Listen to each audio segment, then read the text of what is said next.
in the search for the murderer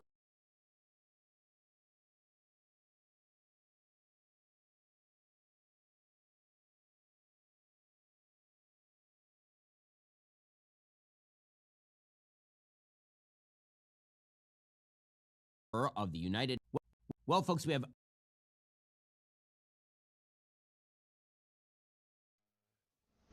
Can you all hear me? Okay. 3, 2, 1, action. Alright, so, Ben Shapiro. Fuck, I fucked up that one. Okay. 3, 2, 1, action. Alright, so the United Healthcare shooter has gotten a lot of attention lately, and Ben Shapiro is mad at that. And his supporters are mad at him for being mad at that. Let's get right into it. Updates in the search for the murderer of the United Healthcare CEO, Brian Thompson, who, of course, on Wednesday. And there are some pretty deep ramifications for American society and all this. We'll get to that in a moment. First, time is running out. Daily Wire Plus is 50% off, but not for much. Jesus fucking Christ. I am going to actually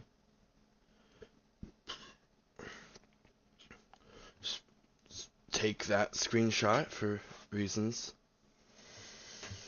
Alright. On Wednesday, as we know, the United Health executive, Brian Thompson, was shot to death on the streets of New York.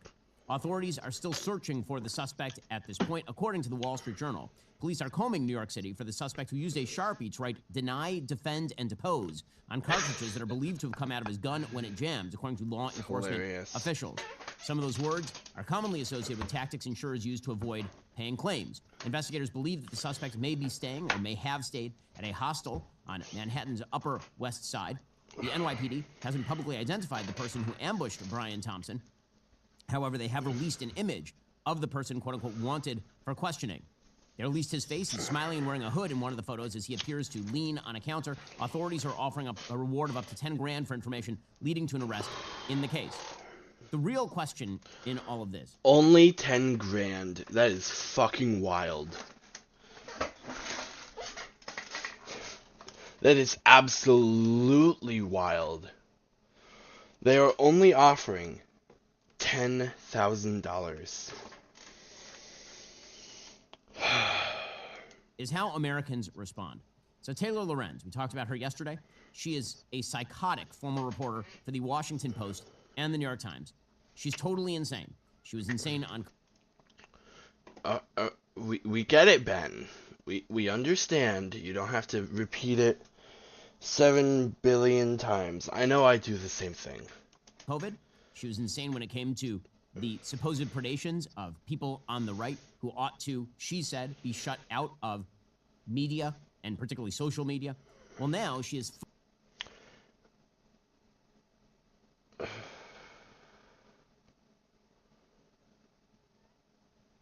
I don't know what to...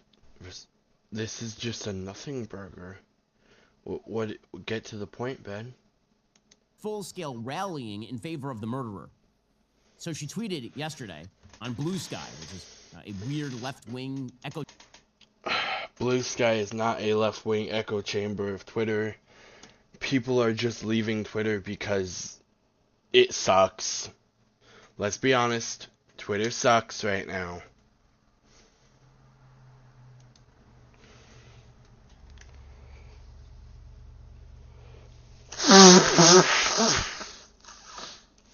Ooh. I had to blow my nose.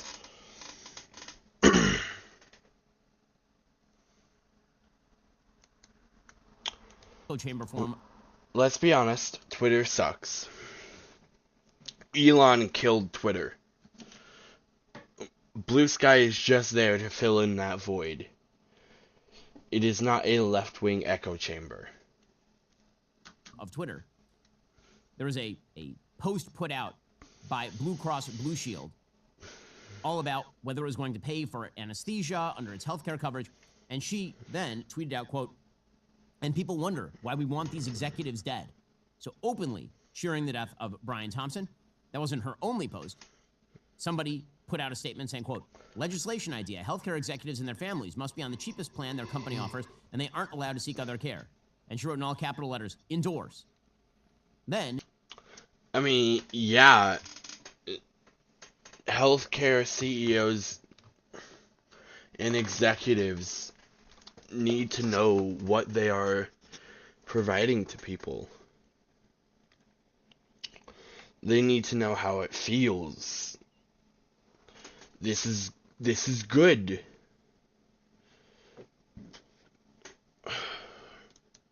she put out a post that showed a graphic of a happy star, like a star with a happy face and balloons, and the caption CEO down. And she wrote, woke up to see this spammed in my group chats. And she said, I am not alone, that other people were doing the same thing. Then she reposted a post from left-wing agitator Ken Klippenstein. I love those. Those are fucking funny. I love that. Saying, today we remember the legacy of United Healthcare CEO Brian Thompson. And what exactly was that legacy? The claim denial rates by insurance companies. And of course, it's not just Taylor Lorenz. Socialist Nathan Robinson. This is not a left-right issue at all. Ben Shapiro wants to spin the narrative that it is. And people are not buying it anymore. Like, actually, people are not buying it anymore. I love this. A complete useless leech on the ass of society posted himself, quote, live your life in such a way that people will be sad when you die. That was above a screen cap. Yeah, actually, that's good advice. Live your life in a way that makes people sad when you perish. When you live your life,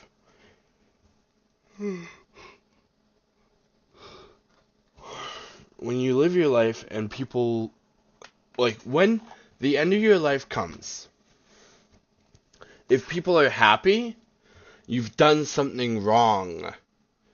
You've done a bad thing. You fucked up in some way. I don't think I need to explain that. I shouldn't have to explain that. The New York Times headline that said, torrent of hate for health insurance industry follows CEO's killing. That piece from the New York Times is all about people who apparently were perfectly fine with the murder of Brian Thompson on the streets of New York City. Yeah, because people are fed up with the healthcare system in the U.S. I can't publicly state whether I support or don't support it.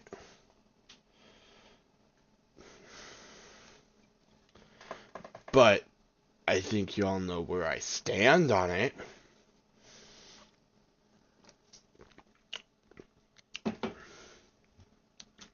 According to the New York Times, none of this stopped social media commentators from leaping to conclusions and showing a blatant lack of sympathy over the death of a man who is a husband and father of 2 children. Thoughts and deductibles to the family, read one comment underneath the video of the shooting.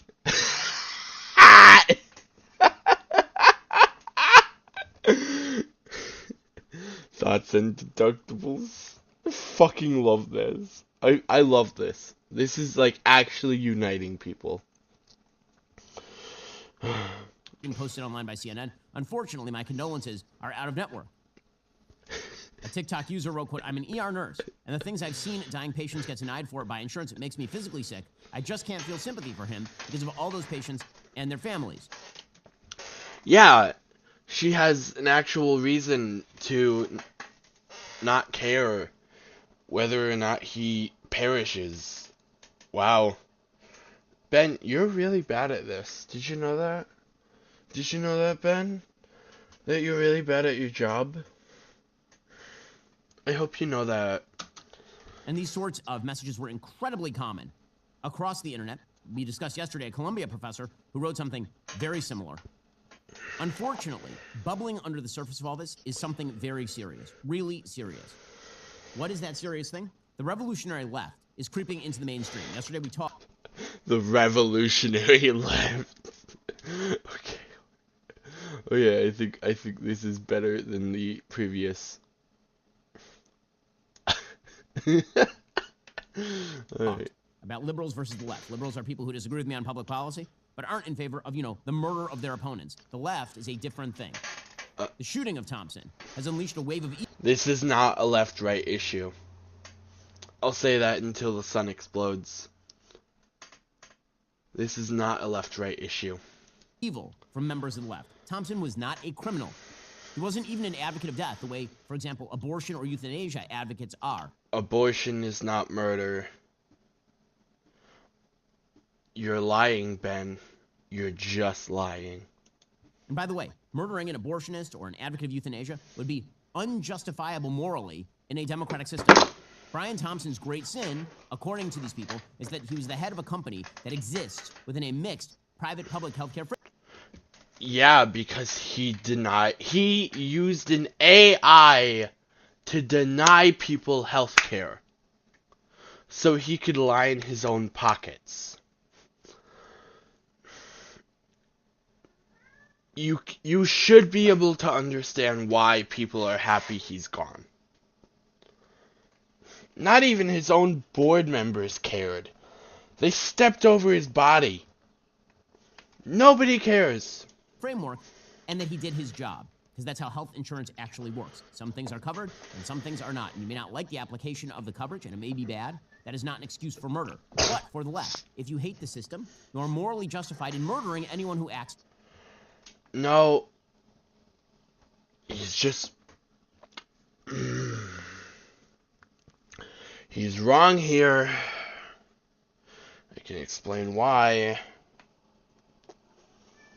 Just because people don't care if a healthcare CEO is gone does not mean that they are literally saying, go do this. Nobody's advocating for this. They just don't care that it happened. Within the system. That means that if, like one Bernie Sanders follower did, you believe that private healthcare kills Americans, you can go around murdering Congress. It does kill Americans. We've seen it. We've literally seen Americans die because they couldn't get their health care because they wanted to use an AI chatbot to deny people.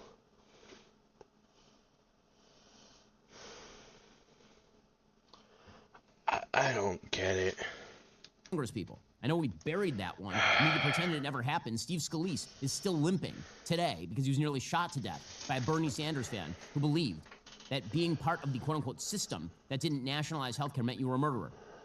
This stuff means that if you don't like that health insurers often deny coverage for certain pre-existing conditions or non-covered doctors or medication, you can then... What? I do not understand it. I don't have enough knowledge to comment on that. Honestly. Murder the CEO of a health insurance company. This is revolutionary leftist evil. And it's evil. It's not. I've seen people on the right cheering for this. People don't care. They just don't. I'm actually gonna pause the recording.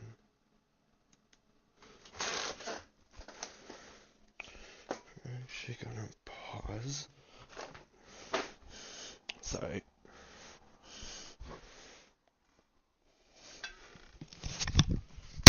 Shoot.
have these. Back on. Alright.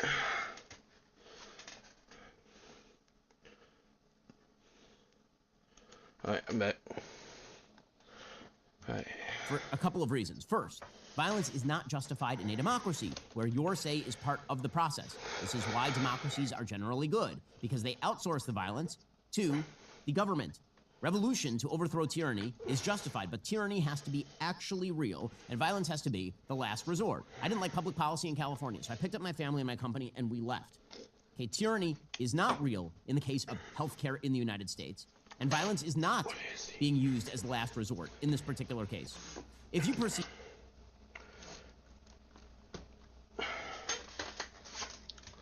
People are fed up. The system is not working. It is the last resort.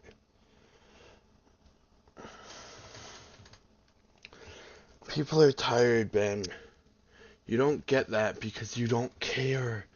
Ben, you don't care.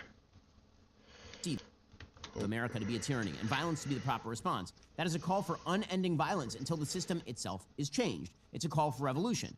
When you say it's okay to murder CEOs on the street, that is a call for revolution. Second, violence against members of private industry, that isn't even a protest of public policy. Let's be fair about this. That isn't even shooting politicians, which would be evil enough. It's even a different level of evil, because it's a protest against the very system of free markets themselves. Brian Thompson isn't responsible. People are mad because they want universal health care. They might not know that's what they want. They might not care that's what they want, but they want something changed. They want people to be alive. I think deep down, everyone wants their family members, their friends to remain alive and happy and healthy. Able to, be. For America's healthcare system, any more than the head of CVS is responsible for America's trade system. Directing hatred against Brian Thompson is not about shaping public policy, because you could shoot every CEO in America and it wouldn't shape public policy. It turns out that it's about trying to threaten anyone who engages in free markets at all. This is simply... It's not. It's not about threatening anyone who engages in free market. CEOs are doing everything they can to line their own pockets when people can't afford groceries. The system is broken, Ben.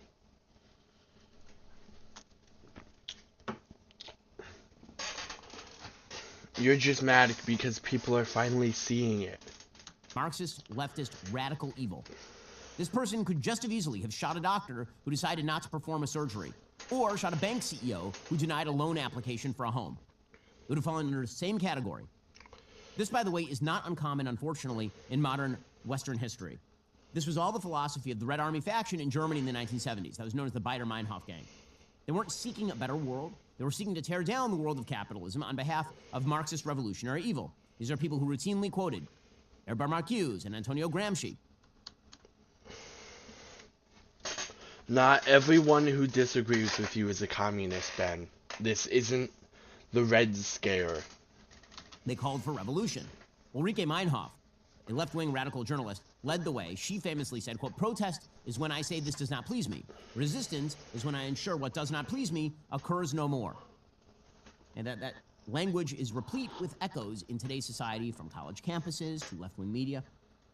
That philosophy led the Baader-Meinhof gang to engage in routine assassination of everyone from industrialists like Hans Martin Schleyer to Dresdner bankhead Jürgen Ponto to American soldiers in Germany. These people also sometimes become the tools of enemy regimes. Baader-Meinhof certainly was. They worked with the Stasi, the East German Stasi, other Soviet agents to foment chaos. They coordinated with terrorist groups like the Popular Front for the Liberation of Palestine and the Palestine Liberation Organization itself.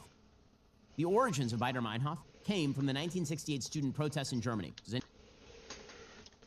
What does this have to do with the video, Ben? What does this have to do with anything?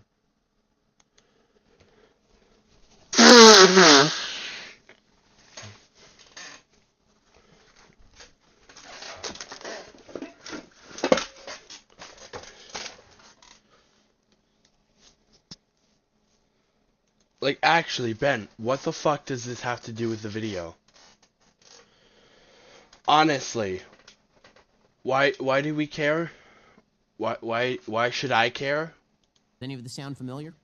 They were Marxist in orientation. They were actually influenced by the 1965 Watts riots in the United States, radical race riots in the United States, in which violence was somehow justified. They allied with radicals all over the globe. They would read Che Guevara. They wrote essays defending the Munich massacre of Israeli Olympians by Palestinian terrorists. Stephen Ost is an author who literally wrote the book on the Baader-Meinhof gang. And he pointed out, quote, the Baader-Meinhof gang drew a measure of support that violent leftists in the United States, like the Weather Underground, never enjoyed. A poll at the time showed a quarter of West Germans under 40 felt sympathy for the gang. 1/10 said they would hide a gang member from the police. Prominent intellectuals spoke up for the gang's righteousness, as Germany, even into the 1970s, was still a guilt-ridden society. When the gang started robbing banks, newscasts compared its members to Bonnie and Clyde. Andreas Baader, a charismatic action man indulged in the imagery, told people his favorite movies were Bonnie. He's speaking so fast that you can't. There's no room to pause, and that's the point.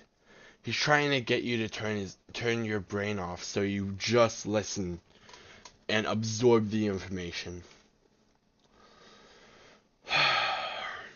Bonnie and Clyde, which had recently come out, and the Battle of Algiers, which is an anti-colonial propaganda piece on behalf of actual groups that would end up with an Islamic fascist regime in Algeria. The pop poster of Che Guevara hung on. Wait. Shit. Okay. I really don't care about this.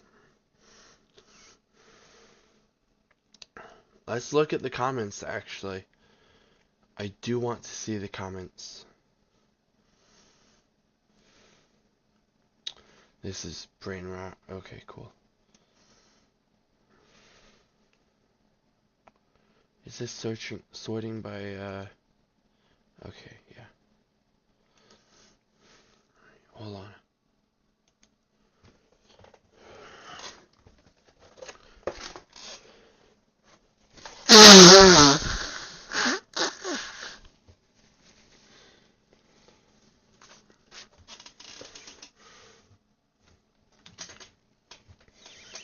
Alright.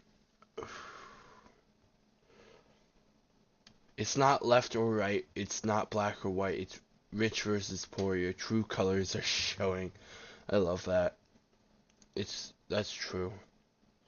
Remember guys, Ben has more in common with that CEO than he had. True, actually true.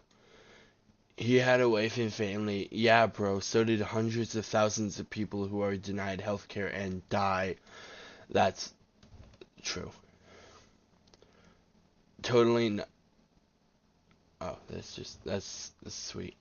I'm not buying this left versus right shit anymore, Ben. I want healthcare for my family.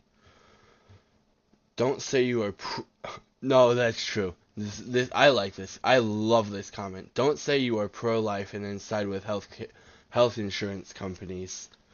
I like that. If you are truly pro-life, then you shouldn't be in favor of people dying at all. I'm personally pro-choice. Even I don't want people to die. I think that's just a normal thing to want. As a conservative, I'm sick of rich elitists destroying the family unit. Quite literally, I'm proud of the left and right have united. I may not vote the same way, but damn it, I can agree we are tired of being pushed around. Yeah, people want change. People actually, they're craving change. Seeing rich people be so out of touch on this topic and be so clearly afraid of potential class consciousness truly fills me with hope. I don't like the class consciousness narrative because it can often lead to tanky bullshit, but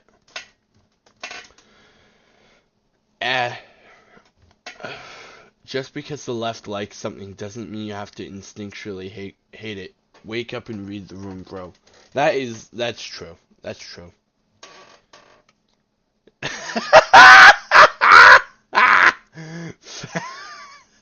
Fact.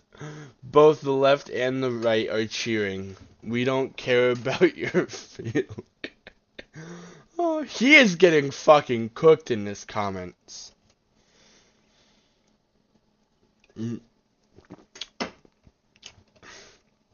According to Ben, I went from Trump voter to revolutionary leftist in the span of you did. According to Ben, you did.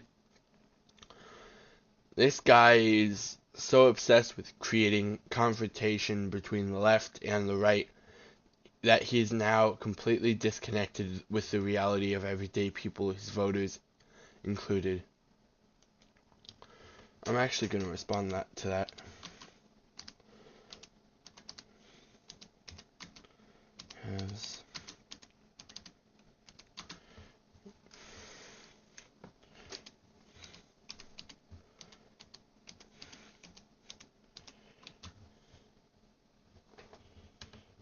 Did I spell?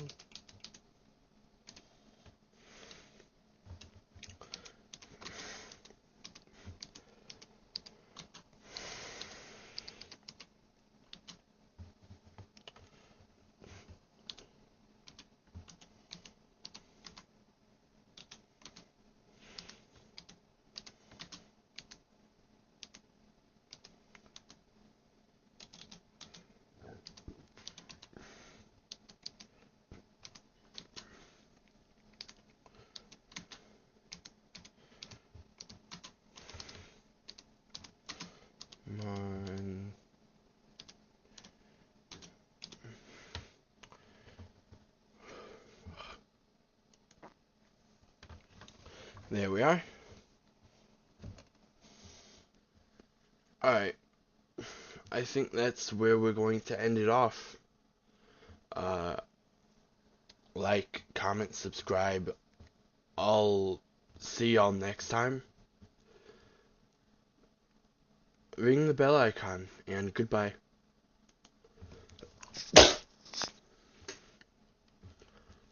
Alright. Next segment.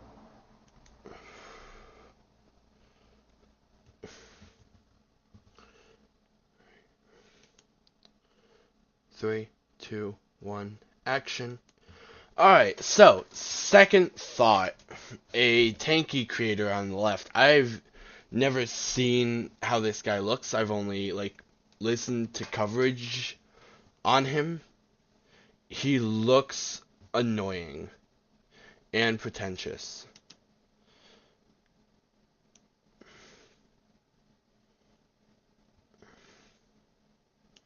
There we are. Yeah. Okay. This episode is brought to you by Means TV, the world's first anti-capitalist streaming service. Stick around after the episode to learn a bit more about Means and to snag a nice little discount. An anti-capitalist streaming service. Do you have to pay for it? Is it just a propaganda network? I'm pretty sure he's just sponsored by a propaganda network. I really don't care about his sponsorship, though. As a thank you for supporting my channel. Okay, I've got some documents I want to show you. This is the 1936 Flood Control Act. This is a Reagan executive order. This is a Clinton one. All of this is pretty much the backbone of the last 90 years of climate change in action. And it's not much to look at, I'll admit. But these few documents are a big reason our government hasn't done much to limit climate change. But I should back up. Except the government has been doing stuff to eliminate climate change. Biden literally got rid of the coal industry. And if we elected Kamala Harris, we would have had no coal. And that would have been good. Coal makes up about 80% of our carbon emissions and only 20% of our energy output. It is massively ineffective. And it needs to be axed. But coal is being brought back under Trump. For a second, and start with a question. How much is the future worth to you? Today, Milton became the strongest storm anywhere on the planet. North Carolina is cleaning up from the worst flooding ever on record for the state. This is an unprecedented storm. Earlier this year, the U.S. got hit with 2 back-to-back hurricanes. Okay, he is right here, mostly. I know he's going to be wrong in a second. That's the thing about these tanky content creators. They say something right, and they spin it into a wrong conclusion. Just like the right wing, actually. Helene in North Carolina, and Milton in Florida. Hundreds of people have died, entire towns have been flattened, and frankly, a lot of the footage is too horrifying to show here. Because of climate change and the fact that that means things like warmer oceans, we know that these sorts of deadly hurricanes are only going to get more intense every year, and we're going to get more wildfires, more heat waves, more floods, and more droughts. And unfortunately, this is the context in which Democrats have stopped talking about climate change almost entirely. They have not, though. This is from the Wait, how old is this video? Actually, this is from 3 days ago. He's talking about the 2020 election. It says right here. Right here. 2020 election.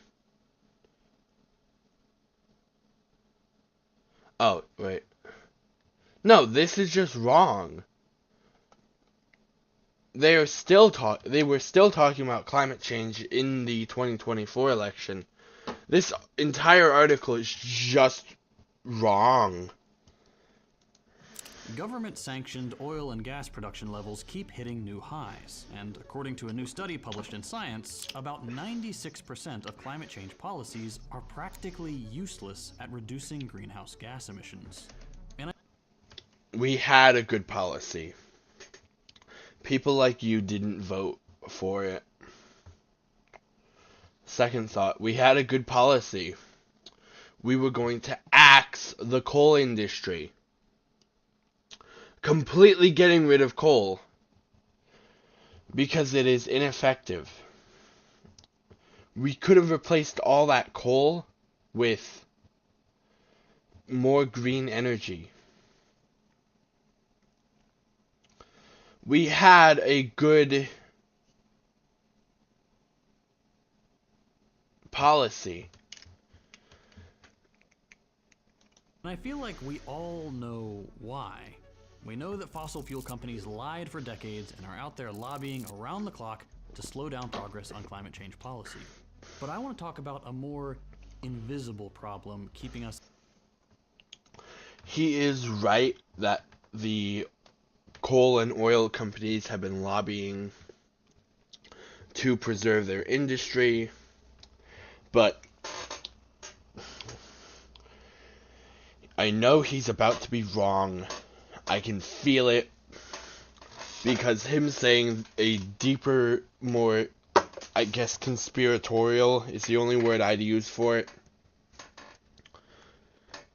Let's in this continue. death spiral. Something so routine, it's not going to be a flashy government corruption case or an oil company reporting yet another year of record profits. I want to talk about a formula built into the boring, everyday operations of governments to private businesses that, for nearly a century now, has quietly justified millions of people's deaths because their lives were calculated to be practically worthless. This is a video about discounting functions. Maybe this will make more sense if we talk about asbestos for a second. They called it asbestos. And science also created asbestos cement roofing.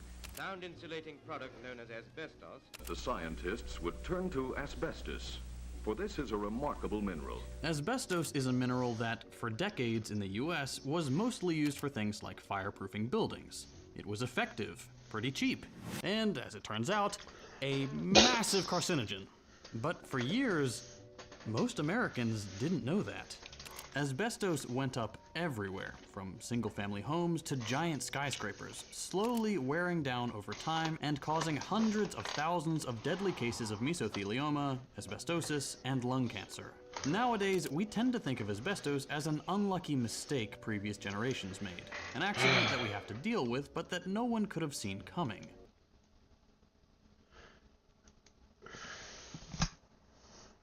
Itchy ear.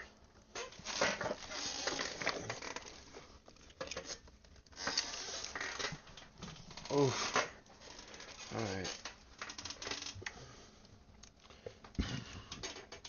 But the truth is that since at least the 1930s, the asbestos industry did know how dangerous their product was and willingly hid this from the public. They settled cases of asbestos workers getting sick out of court to keep things quiet and suppress the science that linked asbestos exposure to lung disease.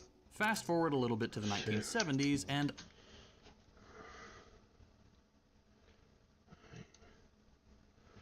does he get into anything reasonable here? Let's see. I don't think he does. Oh, wait, hold on. Oh.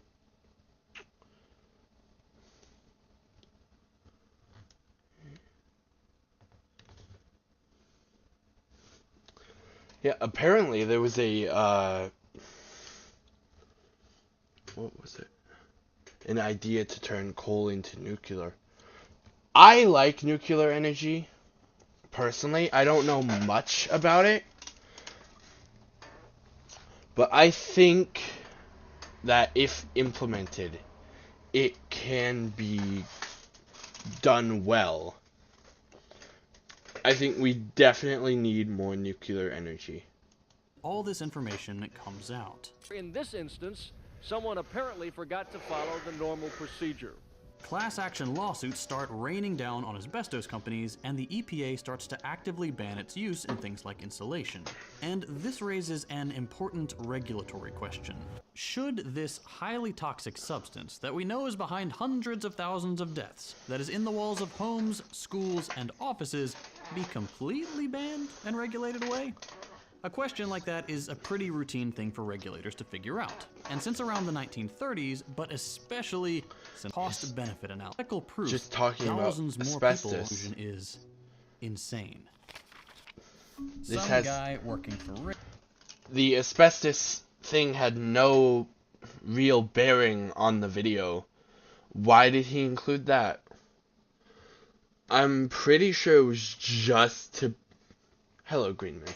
I'm pretty sure it was just to pad out the video. Reagan calculated that a human life was worth about $1 million to save from the dangers of asbestos.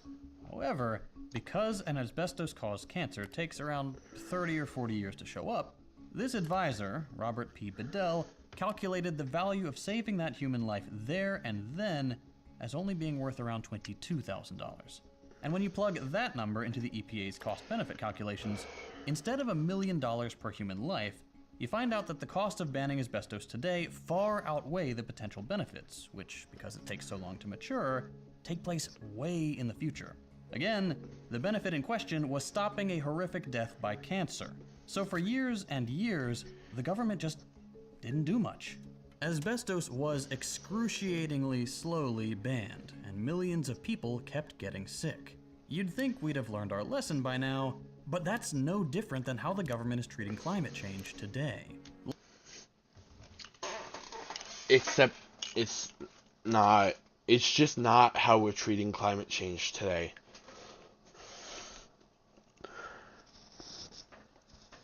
The Democratic Party could have easily made a huge chunk into our climate initiative and actually done something. We could have had a gigantic chunk of our climate change and carbon emissions reduced or taken out completely. Because we were going to ban coal. Banning coal could have made a huge difference if Kamala got elected, but she didn't.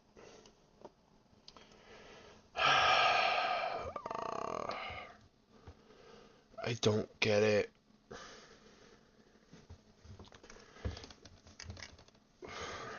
Like the asbestos people, the fossil fuel industry knew for years that they were killing us. They kept it hidden, we found out, and now that we know with certainty how screwed we could be if we do nothing or even just not enough, the government is dragging its feet and running calculations that justify not doing much because the government wasn't dragging its feet, except it wasn't.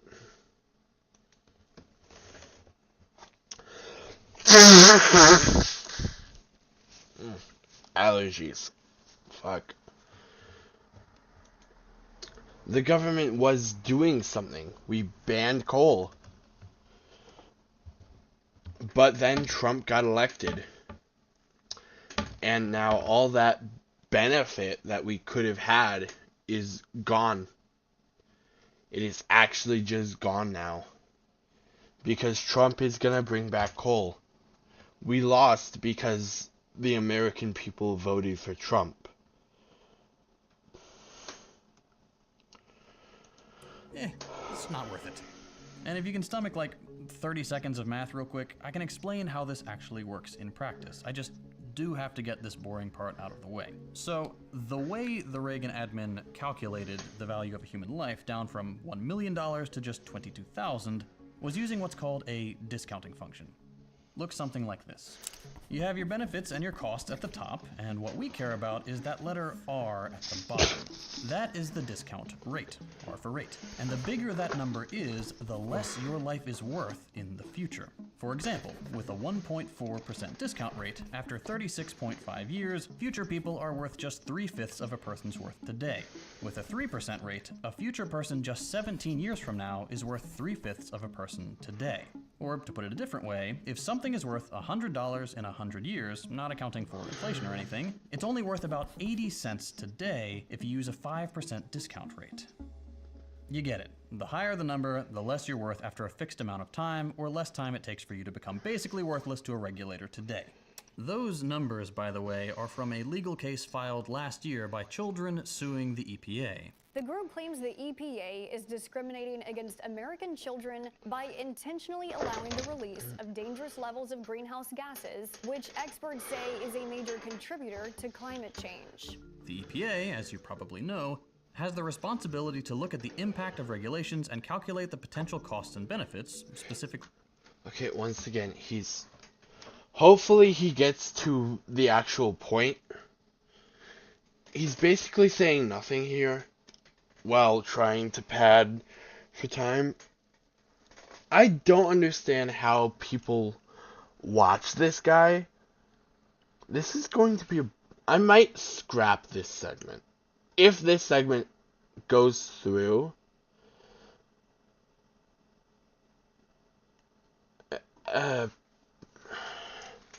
probably won't, because there's nothing to respond to. He's saying nothing here.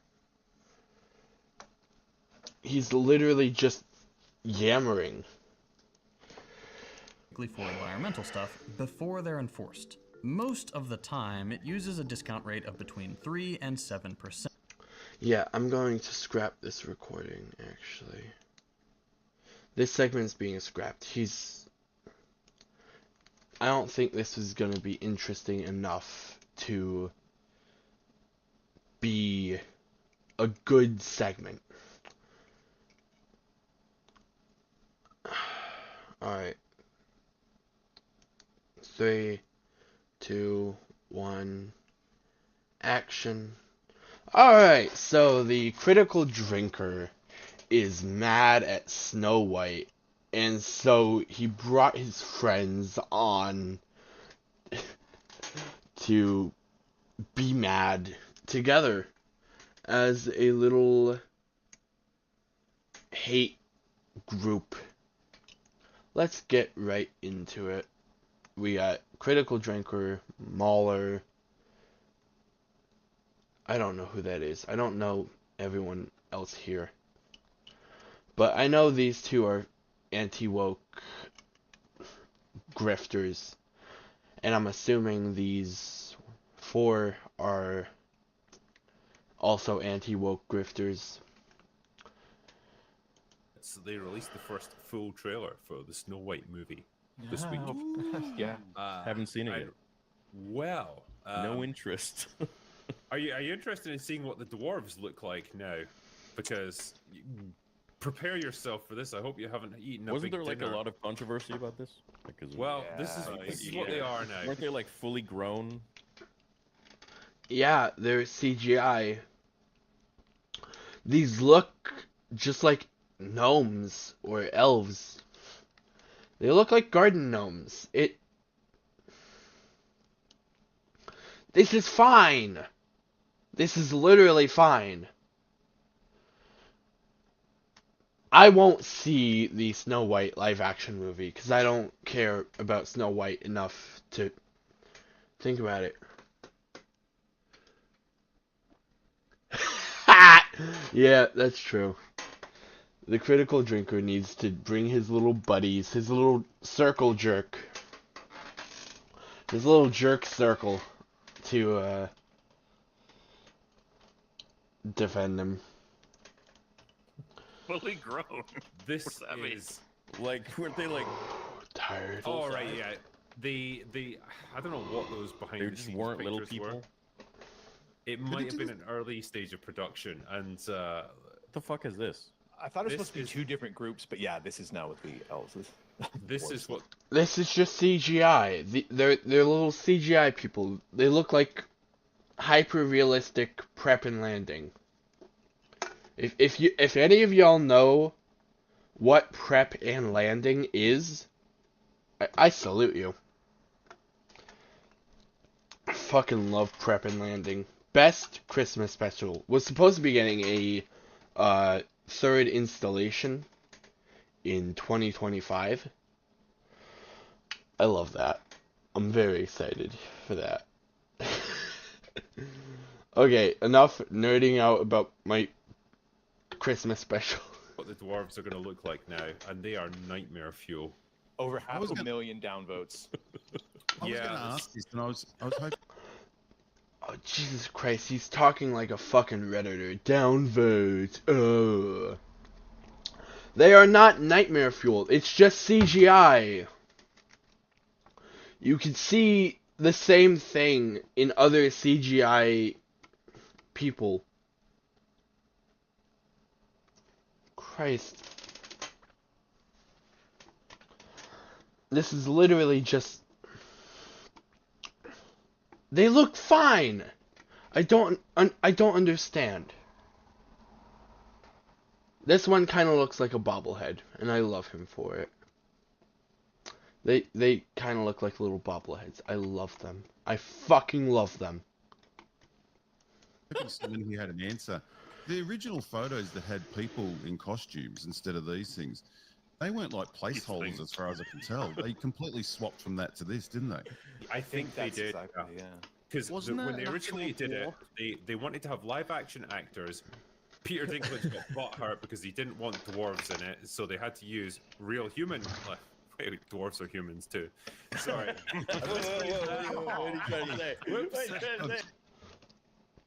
Well, I don't understand what the joke was there. Was it just edgy for the sake of being edgy? Or was it like taking a misspeak out of context? Because I can understand misspeaks. I misspeak all the time. And I completely get that. Just being charitable here. However, if it's just edgy for the sake of being edgy, I don't care about it. I do not give a shit. Conclusions. They used normally proportioned people in stupid outfits, and it got caught, with these behind-the-scenes snaps. There was a big backlash against it, so Disney had to desperately scramble. What can we do? Well, we'll put CGI dwarves in it. And this, my friends, is what we ended up with.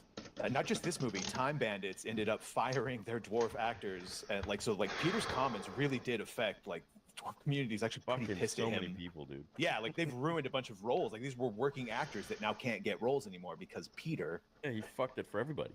Yeah, destroyed it. So he's multi. Is this their chat or their donos?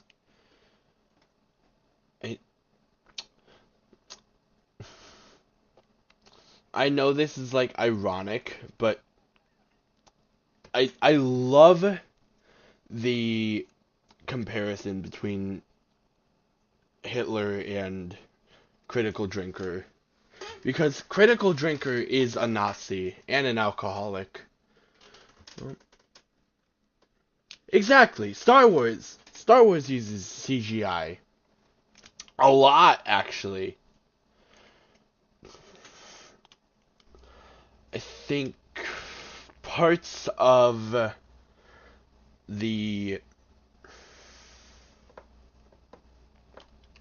some alien species are CGI, like Max Rebo, maybe? I think that may be a puppet. Yoda, I know, has a CGI version and a puppet version, which I prefer the CGI because it looks better than the puppet. The puppet is fucking nightmare fuel. In certain aspects, practical effects are better than CGI, but oftentimes CGI is acceptable. It can look awkward if not implemented correctly. Ladder behind him. You think he could have been the bigger man in this situation and just put his feelings aside? God damn it. There are those who think little of him. Now we all hate him. Going to hell. Well, I've seen the defense of that being he had every right to say the, little people. This is really high budget, actually. You can see where, the bodysuits don't look as high budget, probably because they're meant to be simple little outfits, but you could see the wrinkles. They look almost real. I really like these. I really like their designs. I think they look cool. Every company will use CGI in aspects of their production when needed. I think when CGI is needed, it can look really good.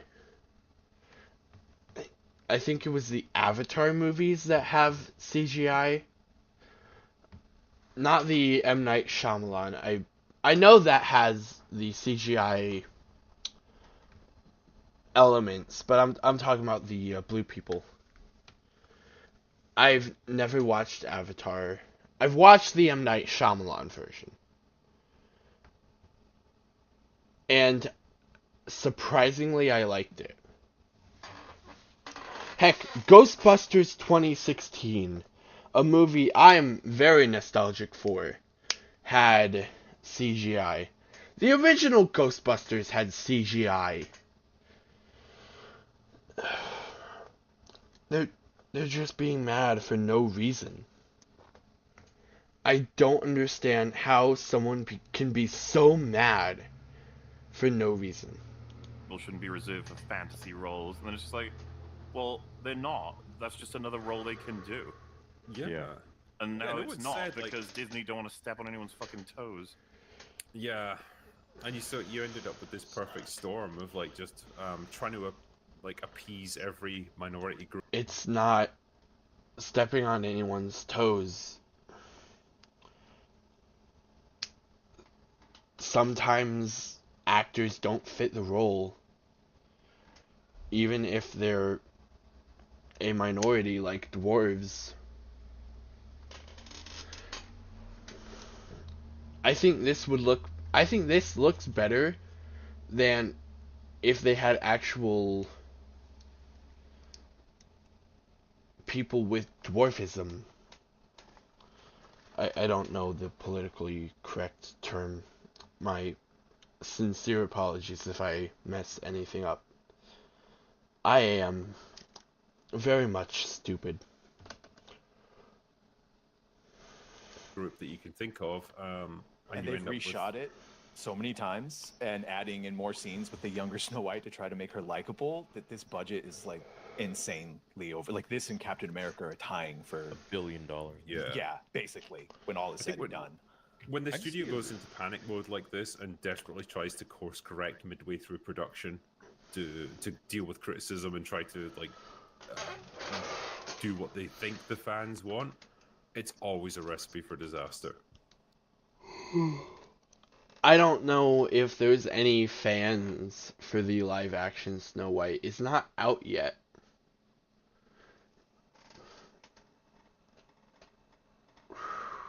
I don't know anyone who's like actually hyped. People want original material from Disney. But every time they put out original material, like Wish, it's not good. And so the remakes get made.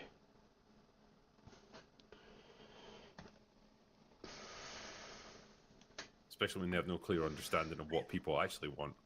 Is there someone in chat being like, "These live in my garden"? Wasn't there a photo that came out about bandits, and one of them has an actual dwarf in it? Well, that was those bandits, the diverse bandits was I think what the dwarves were supposed to be before. An actual dwarf in the bandits. Yes. I think there was one. I'm gonna see if I can find them actually because I had some saved pictures of them kicking around. What do you call them then? If the dwarf meets the other dwarf, he goes, "What the fuck's wrong with you? You're all CGI." I don't understand what that joke is meant to represent. His voice is really annoying, this Reaper guy. He sounds, I think, Irish, but in the worst way. Normally an Irish accent is like really cool. He just sounds like an alcoholic. I know Critical Drinker is an alcoholic. He makes it his whole personality. Hell, his name is the Critical Drinker. He worships his alcoholism. Let's see if I can find magical creatures. Yeah, like well, they couldn't even really call them dwarves. Oh yeah, I've got it here actually. Yeah, for sure. You mean they can't call them dwarves? Well, because they didn't want to offend anyone, so they had to come up with something. They were called like magical forest creatures or something. We've lost the plot theory. We've lost the plot. Like dwarves used to be a magical creature. People dwarfism. Right, so this is the original? Yeah, so that dude right there in the lower right side, like that's the actual dwarf actor. And, oh my god. Yeah, so this is what they had. Who the hell are these guys? Well, these were the seven dwarves. Get fucked. No. Yes. Well, wait, why are they 8 then? Okay.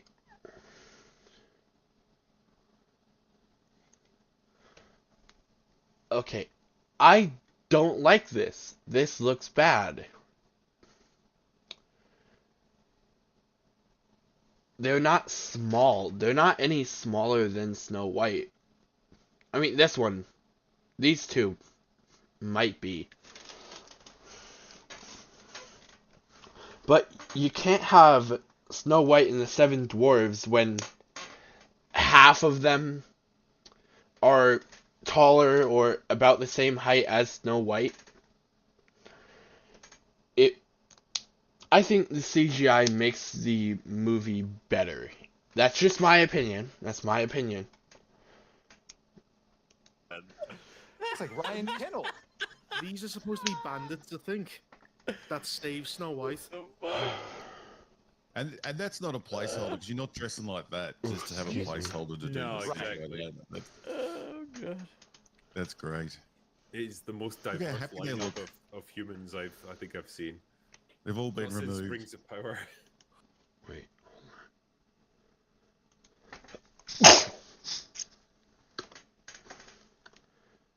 Of course, he has to mention Rings of Power because more anti-woke grifting bullshit.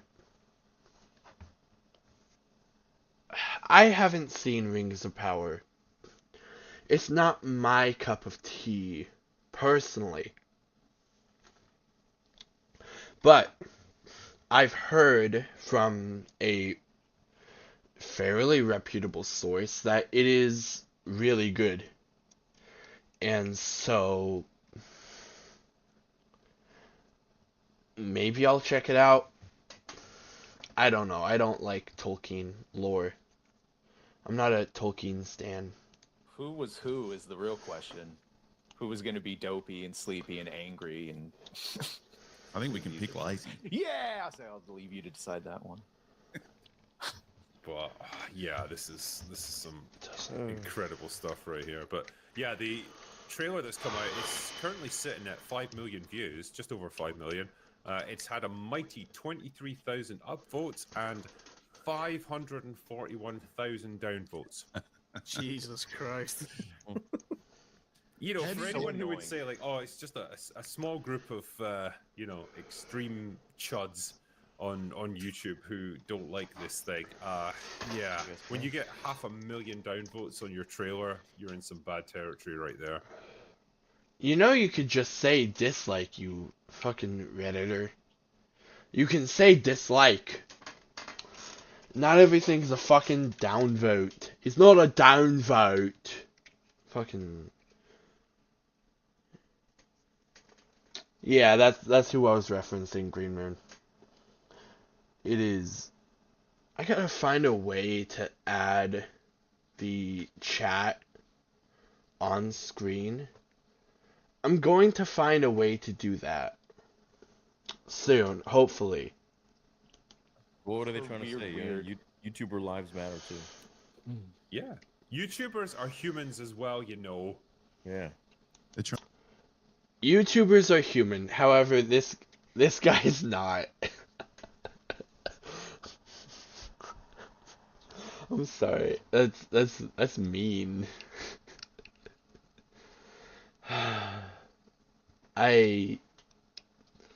I'm gonna keep that in. Actually, I like that. That's funny.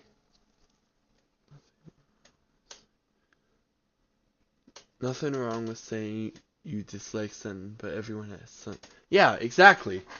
Everyone has something that they don't like or that they hate. There's nothing wrong with that. However, you say dislike instead of downvote. Why is he saying downvote? He needs to get off fucking Reddit. I do not respect Reddit as a platform. I hate Reddit. I will never... I used to have a subreddit.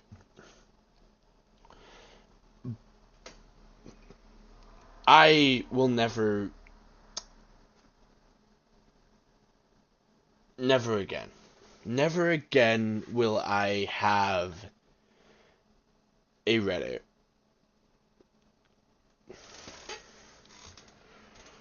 Let's continue. Trying to get it shut so hard. They got an evil witch that's better looking than Snow White. Did they? They do have that covered in the trailer, though. Well, it's about inner beauty now, isn't it? Oh, and then they hire an actress that's She's just the a witch, total yeah. bitch. Yeah. Well, and it's supposed to be inner virtue and Snow White because she survived a snowstorm. But either way, her weird and calling the prince creepy and that he was a stalker, that interview, like, blew out of not just our community. Everyone do knows this? about that. I'm so out of the loop. I haven't followed anything to do with She had Snow White. interviews where that's where, if you've ever heard like weird, she calls it like she calls the classical story creepy, and that the prince was a stalk. I mean, yeah, the prince did. It is weird to follow someone around and kiss their unconscious body, despite the result that it ended up having. The original story is weird. That is just a fact. Oh, right. Okay, I already responded to that. And like a lot of people ended up hearing about those interviews, and yeah, it's not good. You know how film should Yeah, it end? makes no prince. She asks the magic mirror. He goes, "Who's the fairest of them all?" And he goes, "You." The end. Okay, I think that's where I'm ending this, because this is just dumb. And we have been... Damn. Alright. Like, comment, subscribe. Leave a like. I already said that. Ring the bell icon. That's what I meant to say. I'll get this down eventually. There's more I have to do. Alright. I'm not ending stream yet. I'm just ending this recording because it's dumb.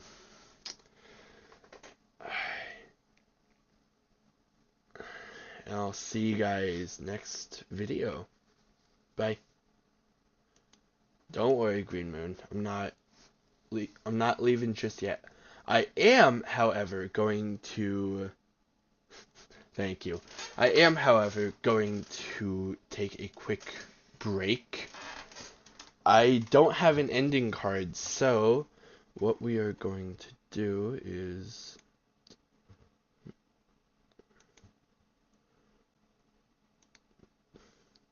do this, do that,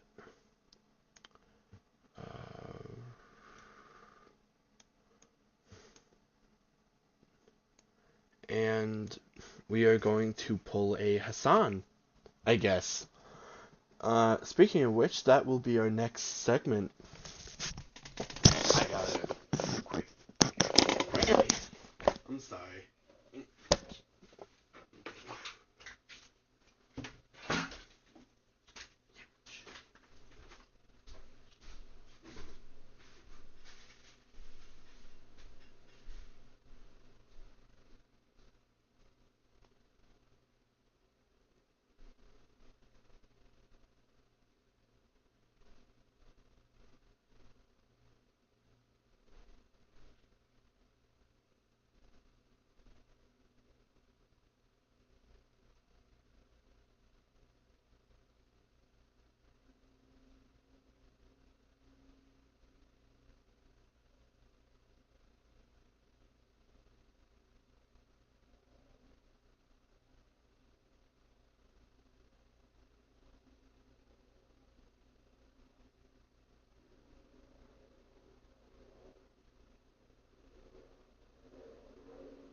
get the next segment up.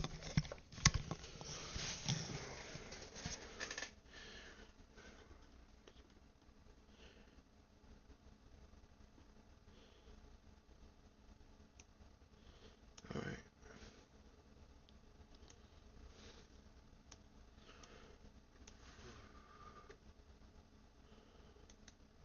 Oh.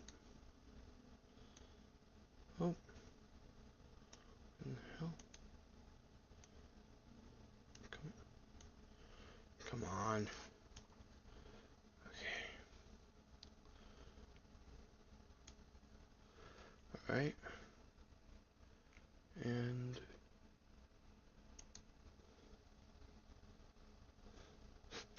true. It is a chair reaction stream. Or fridge. And yes, Hassan is pulling a Charlie Kirk. We will be getting into that right now, actually. Right. 3, 2, oh wait, actually. Gotta do this. And then do this. And then 3, 2, 1. Action. Alright, so I don't care for Hassan. Never have. Possibly never will. I wasn't going to make a video on him at my size currently, but this is interesting, so we're going to do it now. Let's get right into it. Nervous, a little excited. I think I rely a little bit too much on my yap ability. The gift of yap, the gift of gab. His glasses make him look like a dad. But I think it'll be alright. Ultimately, I wrote the speech in the car over here. In the car ride. It was a long car ride, to be fair. Thank you. Very long. Okay. So hopefully I won't be embarrassing Twitch and my community in the heads. Good evening, everyone. Thank you so much for coming today. We have a very special guest today. He's a live streamer, he's a political commentator, and he's a powerful public figure. He's also a dumb fuck. He's a dumb fuck. Most importantly, he's a dumb fuck. Oh, fucking hell. Give a very warm welcome to Mr. Hassan Piker.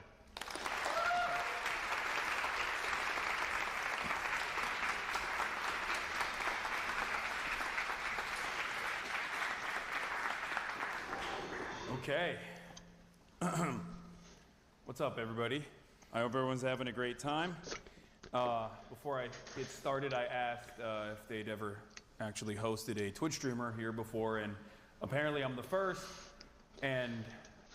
Oof. Him being the first sets a very bad example. Because, I don't know if you know this, but Hassan is stupid. I'm stupid. I'm known stupid. But Hassan's a tanky, and that's what makes him stupid. I'm just naturally stupid. Judging by my performance, I'll probably be the last. So he knows. He knows he's stupid. He knows. I don't really know why I'm here, but or what can I or what I can contribute to the conversation. I don't know why you're there either, Hassan. Why are you there? Is it just for clout? I mean, why did they invite you? First of all, you accepted for clout. I can understand that. I want clout myself. I won't do anything for clout. However, clout is nice. It is important, I suppose. You do need to be careful on what you do for clout, just so you don't end up getting audience captured. But Hassan Hassan not immediately, but he did get audience captured. Maybe he was always like this. I don't know. What is this outfit? I don't like it. Also, that collar gap. That's the tiny collar gap. But I don't really care. Why is he wearing a fucking turtleneck? Is that a turtleneck? Can't see. It's an ugly, ugly puke green color. I hate it. It is an ugly color. The whole entire outfit looks ugly. Is this the nicest thing he owns? Probably. I don't know. He very wide shoulders though. Of the ongoing genocide in Gaza that has unfolded over the past year and a half almost, that many other more credible speakers could speak to convince. True. There are more credible speakers. Why are you here? Why are you at Cambridge University? At all. Hassan doesn't really care about the genocide in Gaza. At least not for the same reasons most people do. He cares about it because it aligns with his anti-American, anti-West ideology, and that's what drives his politics. That's why he's anti-Russia or anti-Ukraine. Sorry, that's why he's pro-Russia and anti-Ukraine. Correct me if I'm wrong, but he used to title his live streams insert day here of Russia still not invading. He denied the Ukrainian war and Ukrainian cultural genocide for a long time. I do consider what's happening in Ukraine to be an attempt at a cultural and maybe physical genocide. It's definitely cultural. I know that much.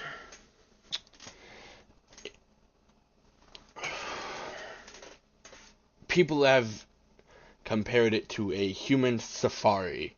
Dylan Burns notably compared it to a human safari.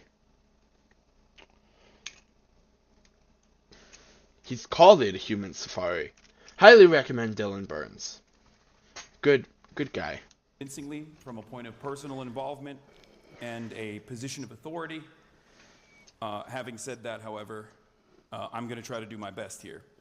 This august body has seen some of the best minds inside of its halls, and now it's hosting a Twitch streamer.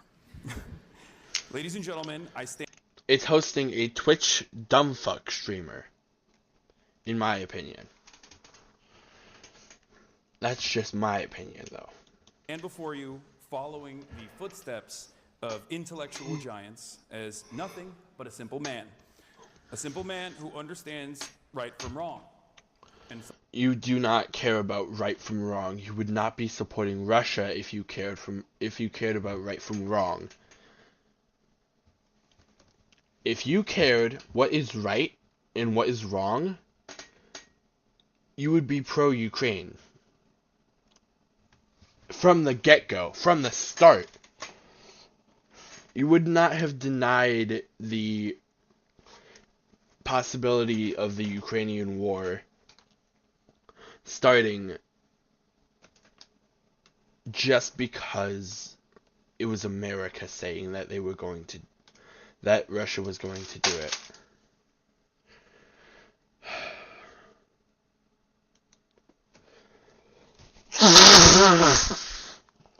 Oof. Sorry, I am I think I'm sick or something.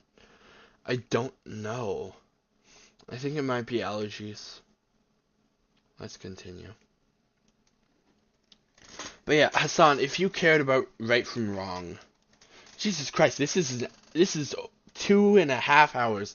We are not watching all of it, but we are going to watch as much as I can stomach. I have never seen anything from Hassan, by the way, actually. I've seen people take down his rhetoric. Let's jump Sometimes that's into all that the... matters is clear in people. Everyone would understand what's super simple, powerful people. When does the debate start? Can you... Oh, is he... with total impunity, and is never held accountable for anything. Is he reading his speech on his phone? Maybe. I think so. No hate to anyone who does that, but he's a professional. He should remember his lines. I'm going to call them lines because I don't know what else to call them. Alright. Let's quick jump into where the debate starts. That continues to dominate the lives of more than 5. Helped convince the Arab governments to fight Israel. People fled their towns and villages. Now people always ask me, Hassan, why is Israel so important? And I think this is a rhetorical trick. Why is Israel's allegiance to America so important? I think a lot of people ask this in earnest, but some people ask because they want me to say anti-Semitic things. They think that I'm going to say, oh, because Jews are powerful, they control the media, they control the government. This is not true. That's not the reason. At this point, at different points... Alright.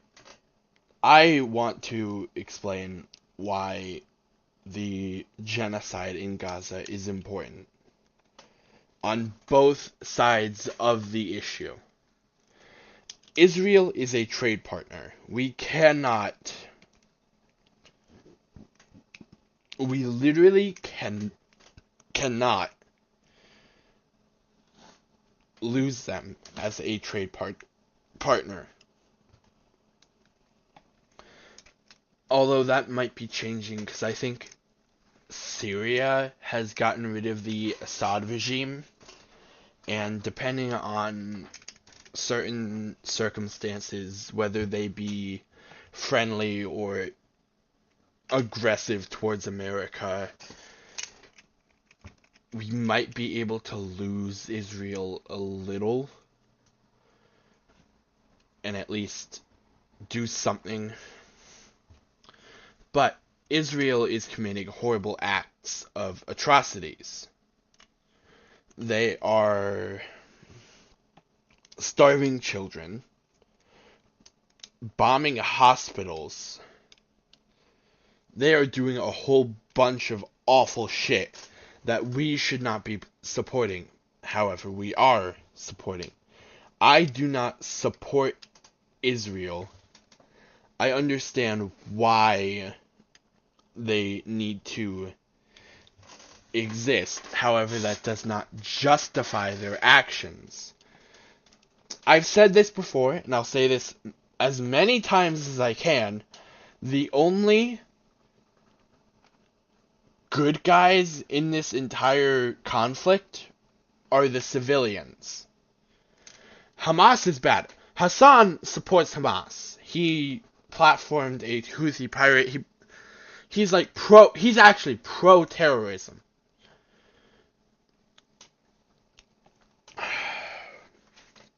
I don't like that.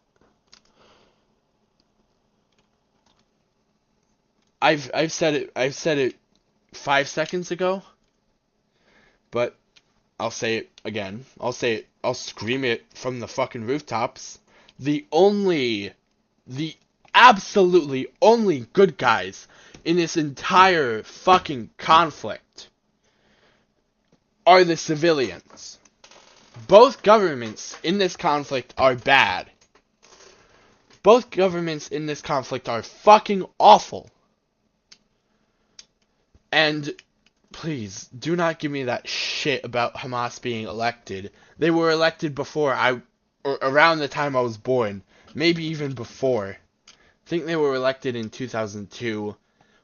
I think maybe 2004. I don't know the exact timeline. You can correct me if I got that wrong in the comments. Make sure you leave a like as well on your way to correct me. Alright, let's continue. Points throughout time. The story in Israel and Palestine has been more or less the same. But ultimately, Israel has served different purposes for the United States, its primary benefactor. Israel has been our Cold War ally. Israel has been a punisher of misbehaving Arab oil states. Israel has been a partner in Western espionage. It is an unsinkable aircraft carrier. I do not know if any of this is true. Take all of what he's saying with a grain of salt. Hassan is known to lie when it benefits him. Sometimes he's generally wrong because he's stupid. And I'll say that as many times as I can get away with. Hassan is stupid. I think most of the online left at this point is actually stupid. There is very few content creators on the left that aren't dumb. I can count them on my fucking hands. We got Dylan Burns, Westside Tyler, Xander Hall, and I don't know much about Ukrainian Anna, but I'm going to count her as a smart online left figure. So that's, oh, and Shark 300. That's 5. That's 5 that I know of.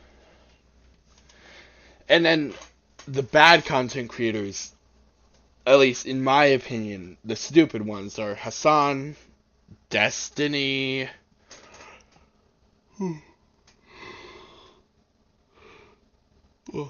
Frogan, Denims, Vosh, Demon Mama, Keffels, Conyer.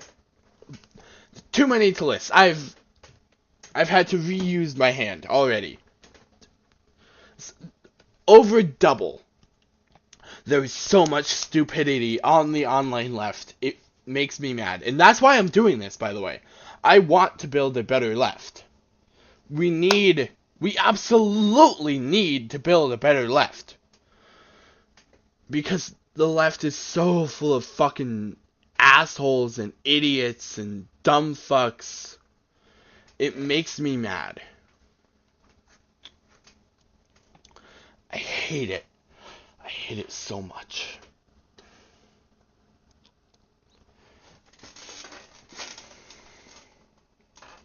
The left is absolutely full of just bad actors. The right is too, but the problem is, while the right is effective with their bad actors and their stupidity, the left isn't. The left gets hurt by it. Which makes sense because on average, people on the left are smarter than people on the right. That's not to say that right-wingers are stupid. I don't believe that. However,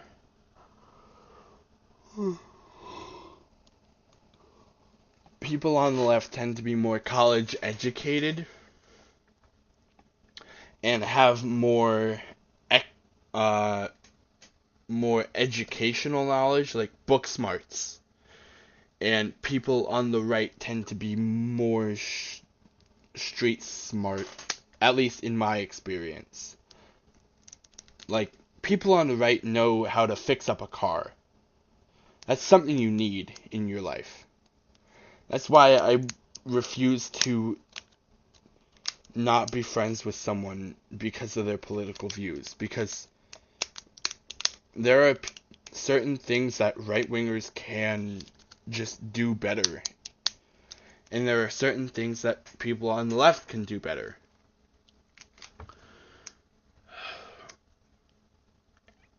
It's complicated. Everything is complicated. Alright. Jesus Christ. Alright, let's continue. In a resource-rich region.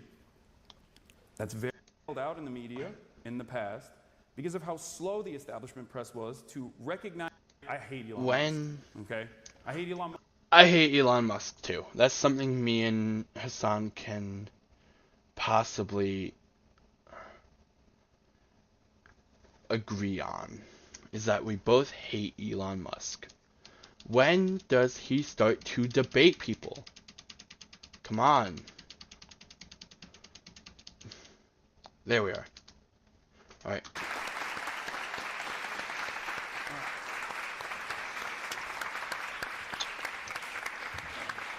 I hate the color of his pants. Why did he choose this kind of... why did he... Was this the only nice outfit he had in his fucking closet? Why? Why the tan suit? It makes him look washed. It makes him look washed out. The fuck is going on with his outfit?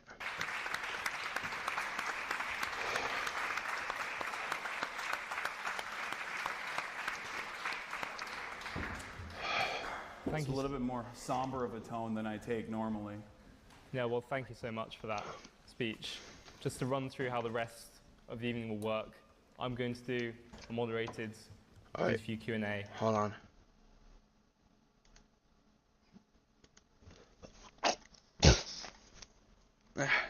Christ.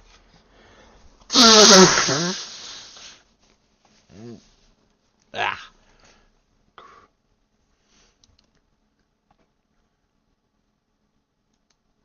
Alright. Then after a while, we're going to throw it open to questions in the audience, or I'll bring you a mic. Just to reiterate, this event is being live streamed on Twitch, so bear that in mind when you ask a question, if that's something you might not be comfortable with. Where I wanted to start, just picking up from where you ended that speech, of where we should look to, where people should look to if they want to affect change, looking outside the mainstream. We've seen a lot of student movements here in Cambridge, over in America, of students taking direct action to try and change the policy of the government towards power. Instead of looking outside the mainstream, we should actually be looking to the past for reference. Like, the MLK movement and the Black Panther movement are great references for what we should be doing. We should also be looking at the right for reference, because the right are winning.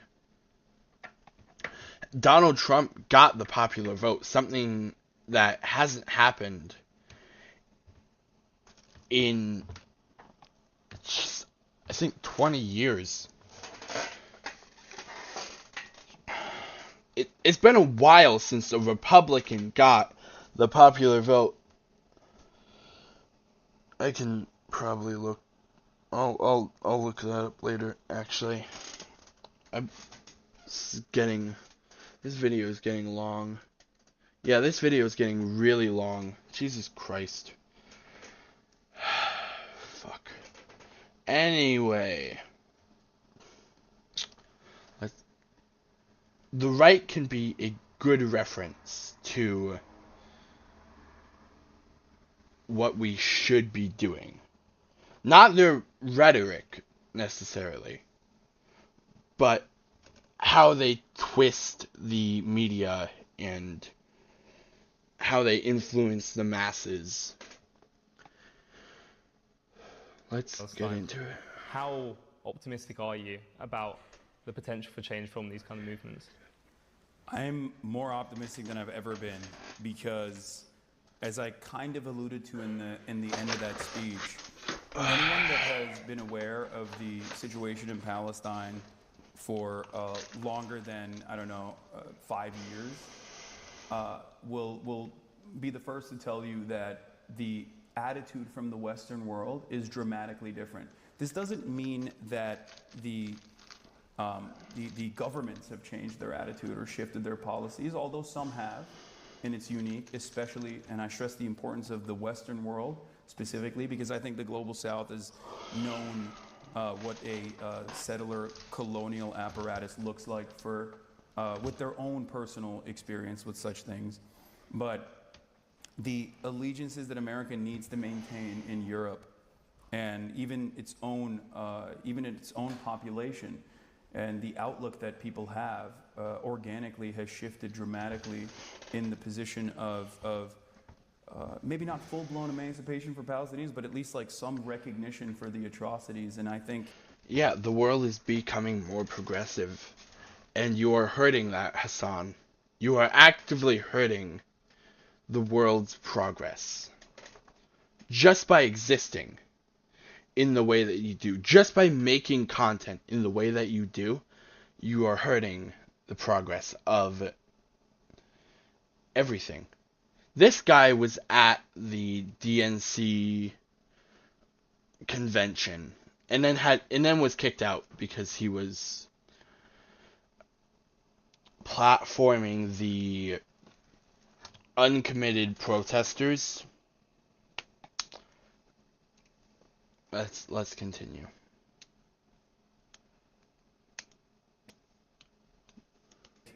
that is truly unique, and it's a sign of hope despite all of the horrifying things that we see.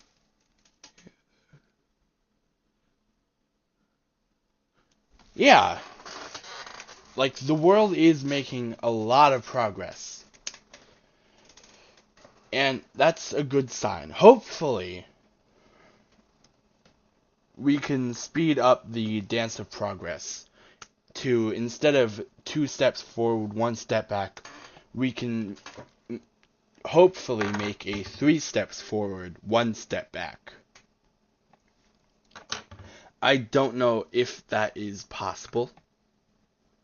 I don't know if we can do that, but I have hope. We've lost on climate change. Trump got elected. We've lost climate change. This is not me doomering. This is just actual fact. Because we elected Trump, we now have coal again. Biden axed the coal industry, and it was a plan that was supposed to take place in the next, I think, 10 years or so, and that failed. That's now dead in the water because of the Trump administration. Alright, when does he have... In the times, actually to Come on. I don't care for this interview part. I want a debate. In a country where we are supposed to be the bastionistic when they so I think it's fundamental to change politics. I truly don't know how you editorial controls in this regard. But ultimately, I rely heavily on mainstream reporting. I have wonderful friends in these institutions, these outlets that do a tremendous job, and I still greatly value objective news reporting. I wouldn't be able to do what I do without it. Where is this? Yeah, no, it's very interesting what you say about the passive voice. We actually had the head of the BBC here a few weeks ago and asked him about that. And where is his debating? Obviously something they think about, but it's obviously up is to this just fucking clickbait? Where that comes from. There's no fucking way. CNN recently, where the concept of you being the left's Joe Rogan was brought up, which is something you're quite dismissive. He cannot become the left's Joe Rogan. The left needs to be more sane to get on Joe Rogan. Right now, the left cannot be on Joe Rogan because a vast majority of the left are stupid. Leftist content creators, aside from a small handful, are actively dumb, malicious, evil, or just predators. Like Vosh, Demon Mama, Keffels are all predators in their own way. It does. It feels more like an interview.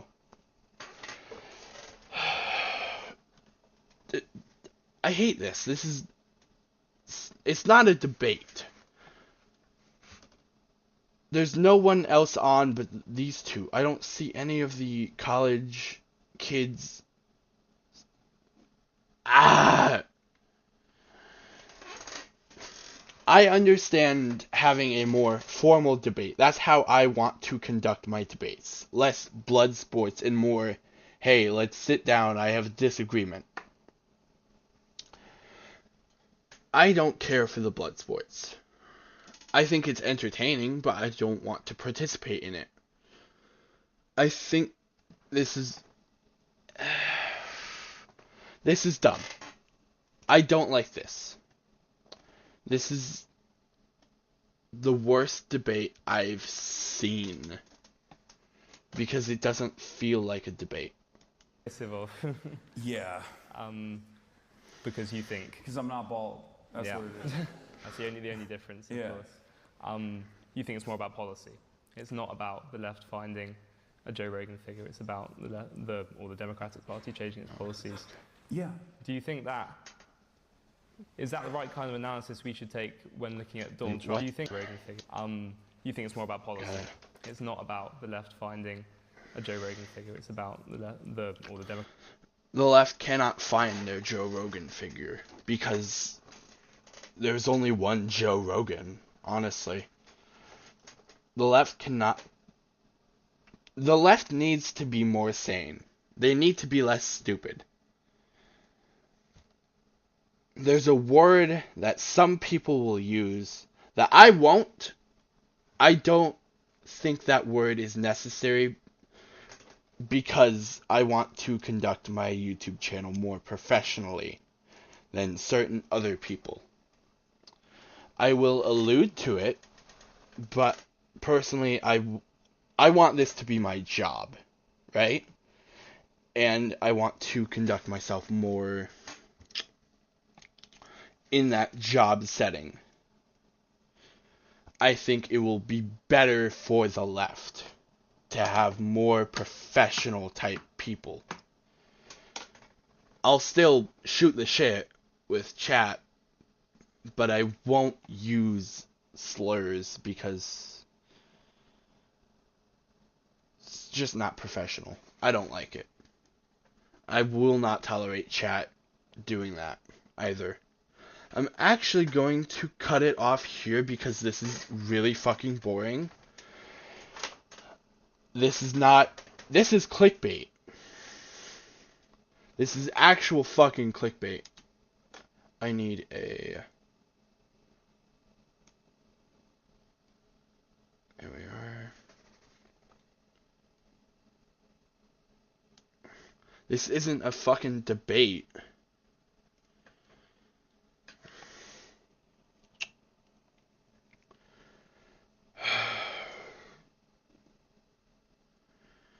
Alright, that's where we're ending it. Like, comment, subscribe, ring the bell icon. Socials are in the description. And I will see y'all next time. Goodbye. Alright, we have one more segment that I want to get into today. Actually, I don't think we have time. Or maybe. I'll do a quick segment. Close this. Alright, first. Ooh. Yeah, I'm not feeling good today. That's another reason why stream got delayed. Alright, 3, 2, 1, action. Nick Fuentes, the Nazi Groiper YouTube, kick streamer, YouTuber, I don't know. He got arrested. Look at his smug ass fucking face. Fucking bitch. Alright. This is December 6th. Nick Fuentes, notorious far-right racist / anti-Semite, has been charged with battery for a confrontation outside his Illinois home with a woman who said she was maced and shoved to the ground by the scrawny white supremacist. I wouldn't just call him scrawny, I'd call him a fucking twig. Wait, hold on. I have more muscle than fucking Fuentes. Like, I don't want to be that guy, but fucking more muscle than fucking Fuentes ever could get in his life. And I'm only gonna get more. Anyway. Fuentes, 26, was booked on misdemeanor count last Wednesday at police headquarters in Berwyn, the Chicago suburb where he lives, according to documents obtained by TCG via public record requests. After Fuentes walked into the station lobby on November 27th, he was escorted to a booking area where he was searched for weapons and fingerprinted. After signing a criminal citation and notice to appear in court on December 19th, Fuentes was escorted back to the public assembly lobby and released. The battery charge against Fuentes stems from a November 10th incident outside his home Avenue residence. Marla Rose, a 57-year-old Berwyn resident, told cops that after seeing an online Fuentes post in regards to women's rights that he declared, "Your body, my choice," she decided to record a video of Fuentes' Berwyn property. While recording, Rose said a female passerby encouraged her to speak to Nicholas, so she rang his front doorbell.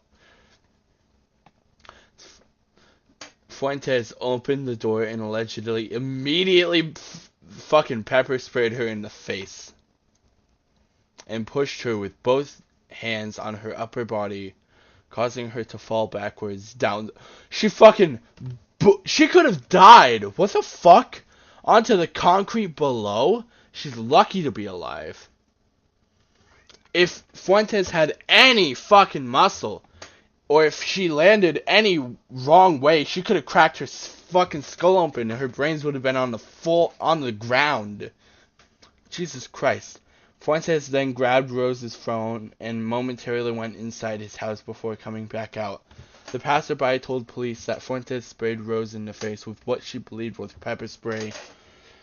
Rose was pushed to the ground and Fuentes grabbed her phone and threw it against the concrete floor. A record recorded by Rose shows Fuentes, seen above, pointing the object at Rose, who says, "Oh my god, what are you doing?" He can be heard saying, "Get the fuck out of here!" After Rose's phone falls on the floor, the phone continues recording from inside Fuentes' home as he kicks the device and locks the door. The fuck is wrong? This guy's fearful for his life. Questioned by a Berwyn Police Department officer, Fuentes said that he had posted a political joke and for the past 3 days has been getting online death threats from people showing up at his house unannounced. I'm sorry, I shouldn't be laughing. I shouldn't. You shouldn't make death threats to people. Which left him in fear for his life, then became uncooperative with the cop and refused to speak or answer any questions regarding the incident with Marla. A responding officer observed Marla's eyes to be watery with no other physical injuries. Yeah, because Nick is a fucking toothpick. He doesn't fucking work out.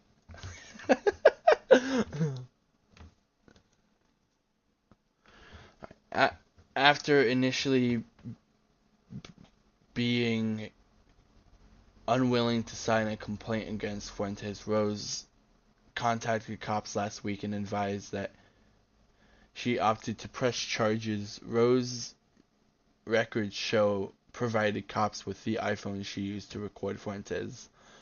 On November 25th, Rose told cops that a sealed envelope had been mailed to her home and she was afraid to open it. The envelope sent from Miami by your your Republican congressman was opened by cops and found to contain several papers regarding or related to President-elect Donald Trump. Nicholas Fuentes of Berwyn, Illinois, and other memes. The envelope was placed in evidence for safekeeping, cops noted. Jesus Christ. According to property records, Fuentes bought his Berwyn home from which he apparently broadcasts this is his recording studio. Oh my god. His hateful rants in late 2020 for this shitty ass home goes for 300, almost 400,000. Fuck. What the fuck? He financed the purchase with a $292,425 loan from Union Home Mortgage.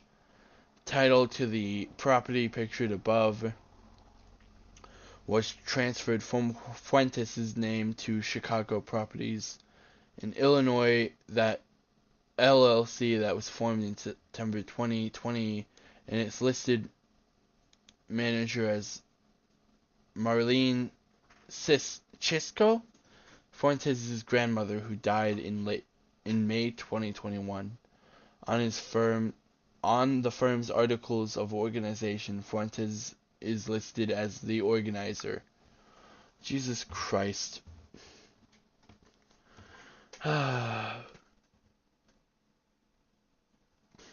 This is a relatively short video, but I think it's important because we won't be seeing much content from Nick in a while. Hopefully. I hope he's locked up. I don't know if he's locked up. I really fucking hope so. He needs to be locked up. He's a fucking nuisance. Anyway, that's all the time we have for today. Like, comment, subscribe. Ring the bell icon. Socials are in the description.